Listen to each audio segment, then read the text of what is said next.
information. Scenario A. A 15-year-old girl can get a double mastectomy but can't get breast implants. Scenario B. A cancer patient cannot self-diagnose themselves. Scenario C. A child can be given hormone blockers without question.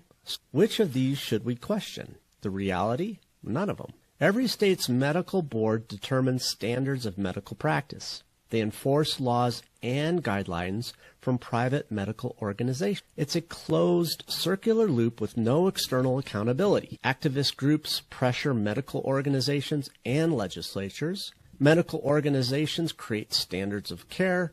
Legislators codify those standards. State medical boards enforce them. So my sister lied and cried to my dad, "Paul broke my finger." Dad said, "It's not broken, let me drink my coffee." So she goes to my mom, "Mom, Paul broke my finger." Mom says, "Oh, you poor thing." Runs to Dad, "Did you see what Paul did to his sister? You ignored her. You're a bad father." So Dad goes and spanks me. Your argument depends very heavily on the standard of care, which I take it is defined by a medical consensus. Is that correct? That's correct. Have there been the medical consensus is usually very reasonable and it's very important, but have there been times when the medical consensus has been politicized, has been taken over by ideology? We have no facts about that in this case, but I wouldn't disagree that that's possible. And I think it's a really... Isn't it a fact that it's happened in the past? I think that's... Regenerations of idiots are enough?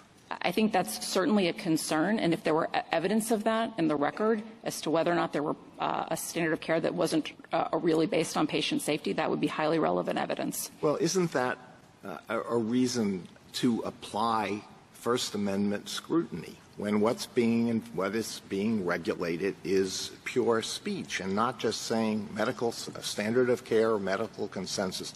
That's the end of the day. Rational basis review, anything goes.